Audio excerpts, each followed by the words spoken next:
معراج کا معنی ہوتا ہے سب سے بڑی سیڑھی. ایک معراج ہوتا ہے سیڑھی، ایک معراجتن ہوتا ہے درمیانی سیڑھی، اور معراج سب سے بڑی سیڑھی. اور یقیناً اللہ تعالیٰ نے سب سے بڑی سیڑھی ہمارے آقا صلی اللہ علیہ وآلہ وسلم کو عطا فرمائی. بلندی کے مدارج طے کرنے کے لیے اور آسمانوں کو عبور کرنے کے لیے اور پھر سدرۃ المنتہا سے گزرنے کے لیے اور پھر ہزاروں حجابات کو پار کرنے کے لیے، عرش مولا پر فائز ہونے کے لیے اور مقام کعبہ قوسین پر فائز ہونے کے لیے سب سے بڑی سیڑھی حضور نبی کریم صلی اللہ علیہ وآلہ وسلم کو عطا فرمائی. معراج کی جو حکمتیں علماء نے لکھی ہیں ان میں سے ایک حکمت یہ ہے کہ معراج کے ذریعے پوری کائنات پر واضح کر دیا گیا کہ حضرت محمد پاک صلی اللہ علیہ وسلم افضل الخلق ہیں، افضل الانام ہیں، خیر البریہ ہیں، اللہ کی مخلوقات میں سب سے زیادہ اونچے درجے پر فائز ہیں.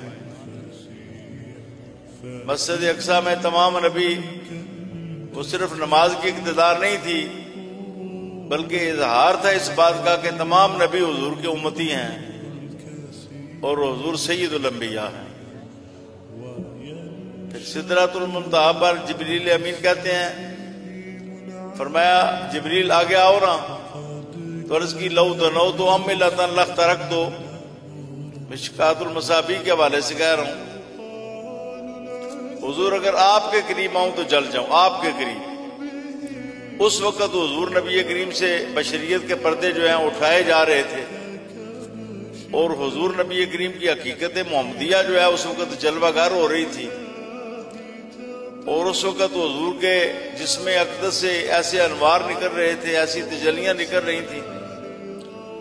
حضرت داتا گنج بخش نے تو مختلف متعدد مقامات پر لکھا ہے کہ یہ معراج حضور کے ایک ایک بال کی ہوئی، جسم کی ایک ایک جز کی ہوئی.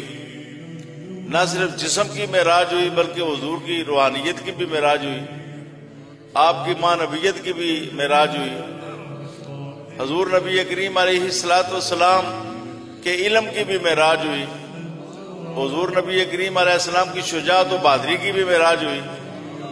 ایک ایک خلق کی حضور کی معراج کرائی گئی. اس وقت حضور کے اتنے جلوے برس رہے تھے کہ جبریل امین کہتے ہیں اگر آپ کے قریب میں جاؤں تو میں جل جاتا ہوں. یہ نہیں کہا میں اوپر جاؤں تو جل جاتا ہوں. کہتے ہیں لو دنوت املۃ، اگر میں پورے کے برابر میں آپ کے قریب جاؤں تو جل جاؤں، میں آپ کو برداشت نہیں کر سکوں گا. اس وقت وہ جبریل جو ہزاروں مرتبہ حضور کی بارگاہ میں حاضر ہوئے، آپ کے قریب بیٹھے، وہ سدرۃ المنتہا پر جب حضور نبی کریم اپنی اصلی صورت میں جلوہ گر ہوتے ہیں، جب آپ کے اوپر سے تمام بشریت کے جو حجابات ہیں وہ اٹھائے جاتے ہیں اور حقیقت محمدیہ کی صورت میں حضور جلوہ گر ہوتے ہیں، تو کہتے ہیں حضور اگر آپ کے قریب آؤں تو میں جل جاتا ہوں. لیکن یہ شانیں بڑھتی گئی نا اوپر. یہ تو سدرۃ المنتہا بھی آغاز ہو رہا ہے نا جی، ابھی تو بشریت کے پردے اٹھائے گئے ہیں، ابھی تو شانیں حضور کی اور زیادہ واضح ہو رہی ہیں.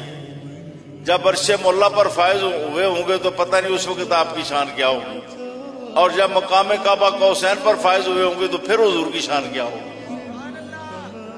تو جبریل امین جو عالم ملکوت کے سردار ہیں تمام ملائکہ کے، وہ حضور نبی کریم سے عرض کرتے ہیں کہ میں آپ کے قرب کو برداشت نہیں کر سکتا، آپ کے قریب جانے کو برداشت نہیں کر سکتا. یہ واضح کرنا تھا کہ جہاں حضور پرواز کرتے ہیں وہاں فرشتوں کا سردار بھی پرواز نہیں کر سکتا، اور جو حضور کی اصلی شان ہے اس کو جبریل امین بھی برداشت نہیں کر سکتا. پھر اس کے بعد مقامات میں سے سب سے افضل مقام جو ہے وہ عرش مولا ہے. خانہ کعبہ بھی عرش مولا کے متوازی بنایا گیا ہے زمین پر.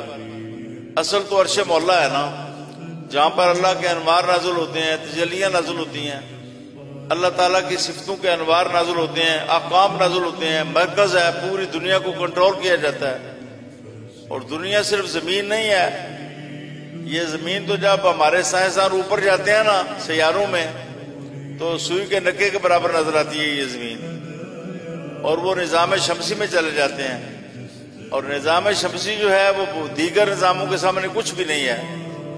اتنے اور ستارے ہیں جو سورج سے کئی گنا بڑے ہیں، اور ان کا نظام شمسی سے بھی بڑا ہے، اور روزانہ کہکشائیں پیدا ہو رہی ہیں، اور ایک کہکشاں کے اندر سینکڑوں عالم موجود ہوتے ہیں، جہان موجود ہوتے ہیں۔ تو عرش مولا سے پوری دنیا کو، پوری کائنات کو، تمام جہانوں کو کنٹرول کیا جاتا ہے۔ حضور نبی کریم کو عرش مولا کے اوپر فائز کیا گیا، اور موسیٰ علیہ السلام سے تو کہا گیا جوتے اتار دیں، فَأَهْلَنَ عَلَيْكَ فَإِنَّكَ بِالْوَادِ الْمُقَدَّسِ طُوًى، اے موسیٰ جوتے اتار دیں۔ لیکن کسی قرآن کی آیت میں، حدیث میں، ضعیف روایت میں بھی نہیں ملتا کہ اللہ نے حکم دیا ہو کہ پیارے مصطفیٰ آپ اللہ کی بارگاہ میں جا رہے ہیں جوتے اتار دیں۔